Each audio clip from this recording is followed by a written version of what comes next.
सबसे पहले यहाँ पर मंच पर आसीन हमारे नर्सरी गांव के सरपंच महोदय और मेरे एसडीएम भाभी जी और उनके साथ आए हुए विशिष्ट अतिथिगण और मंच पर विराजमान सभी विशिष्ट अतिथिगण और इस देश के उज्जवल भविष्य मेरे प्यारे बच्चों, हमने एक सोच के साथ इस संस्था की शुरुआत की थी और मैं आप सबका आज इस मंच के माध्यम से बहुत बहुत दिल की गहराइयों से हार्दिक अभिनंदन करता हूं कि आप सबके सहयोग से हम उस मुकाम की तरफ अग्रसर हैं। हमने एक छोटा सा शिक्षा रूपी वृक्ष 2013 में जब शुरुआत की तो बहुत से मौके ऐसे आए जब मैं गवर्नमेंट जॉब में बड़े आराम से जा सकता था। मेरे परिवार ने, मेरे सहयोगियों ने, सबने भरपूर कोशिश की कि वो मुझे गवर्नमेंट जॉब में एक ऑफिस के अंदर बिठा दें। सबसे पहले 2013 में जब एसडीओ में मेरा सिलेक्शन हुआ तो उसके अंदर ज्वाइनिंग के लिए मेरे पर प्रेशर बनाया गया, बट मेरा मत था कि एक लगूंगा तो अकेला लग जाऊंगा, साथ लेकर चलूंगा तो जहान खड़ा कर दूंगा, और ऐसा ही चलता रहा। 2014, 15, ये 16, 17 ये साल साक्षी हैं मेरे सफलता के और मेरे विद्यार्थियों की सफलता के। इसमें उन्होंने अलग अलग संस्थानों में अलग अलग जगह पर अपने मुकाम और अपनी सफलता के परचम फहराए। सबसे बड़ा उदाहरण आज सबके बीच में आज कुलवंतो बेनीवाल खुद बैठी है, जो मेरे बैच की पहली स्टूडेंट थी, और मैं बहुत ही खुद को सौभाग्यशाली समझता हूं कि आज तक मैं जिन जिन विद्यार्थियों से, जिन जिन बच्चों से, जिन जिन अभिभावकों से, जिन जिन स्कूल से दिल से जुड़ा, उन्होंने भी उसी तरीके से मेरा मान सम्मान और मेरी सफलता में चार चांद लगाने का काम किया, जैसे मैंने दिन और रात एक कर उनके लिए अपने दिल की गहराइयों से मेहनत की। मैं इसके लिए ईश्वर और भगवान और मेरे माता और पिता और मेरे सारे जितने भी सहयोगी इस पूरे सफर में रहे, उनका दिल की गहराइयों से स्वागत करता हूं, उनका धन्यवाद करता हूं कि उनकी बदौलत आज मैंने जमाल, जो कि अब मेरी कर्म भूमि है, उसमें एक विद्या, एक शिक्षा का ऐसा मंदिर बनाने का प्रयास किया है जो आने वाले समय में एक आईएएस की फैक्ट्री के नाम से जाना जाएगा। ये विश्वास मैं आपको इस मंच से आज फिर से दिलवाता हूं। जिन जिन विद्यार्थियों के साथ मैंने दिल की गहराइयों से काम किया, उन सभी विद्यार्थियों की सफलता इस बात का साक्षी है कि मैंने अपने जीवन को शिक्षा और समाज के लिए किस तरह से समर्पित किया। मेरे प्यारे बच्चों, जो आप लोग आज इस हॉस्टल में रह रहे हो, ये आपके बचपन का त्याग है,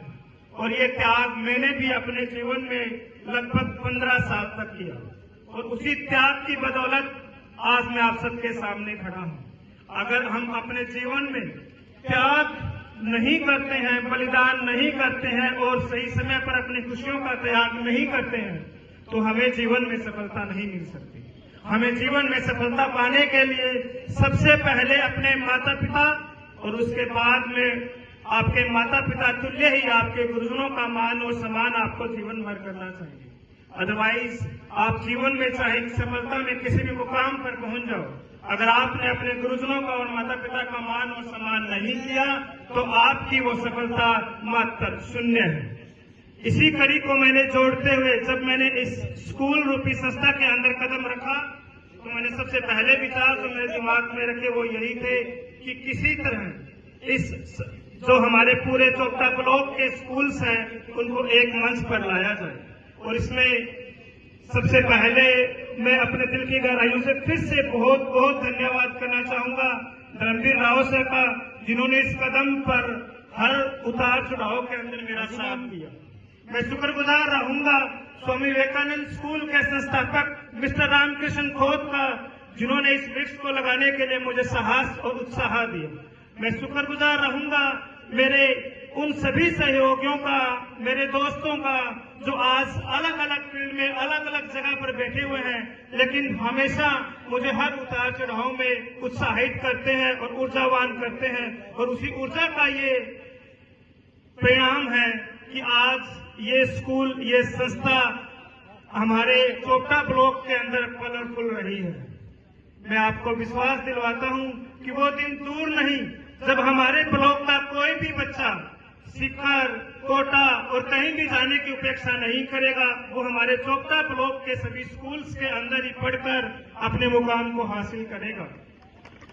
मैं आपको एक छोटी सी उम्मीद और बताता हूं। जब मैंने कोचिंग सेंटर में चलाता था तब मेरा एक विचार हुआ करता था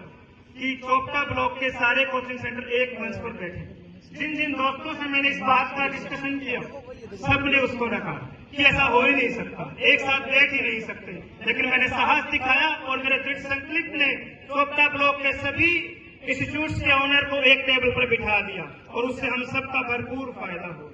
जब मैंने इस स्कूल रूपी संस्था के अंदर कदम रखा तो एक बार फिर से मैंने मन में ये विचार बनाया कि सारे प्राइवेट स्कूल अगर एक साथ मिलकर चले, सारे सरकारी स्कूल भी हमारा भरपूर सहयोग करे और हमारे समाज के गणमान्य व्यक्तिगण हमारा सहयोग करे, तो हम सब एक मंच पर बैठकर यहाँ पर शिक्षा की एक ऐसी अलग जगा सकते हैं जिससे कि हमारे बच्चे कम से कम दिल्ली, गुड़गांव, फरीदाबाद, बेंगलोर, कोटा, सीकर नहीं जाएंगे, जिससे कि हमारे किसान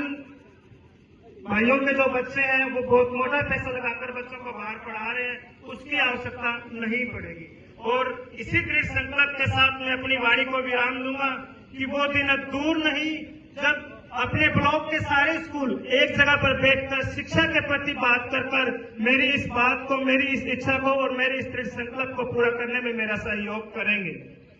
एक छोटी सी बात और बताता हूँ। जब हमने यहाँ पर हॉस्टल और रेजिडेंशियल कॉन्सेप्ट को इम्प्लीमेंट किया तो हमें ये बताया गया कि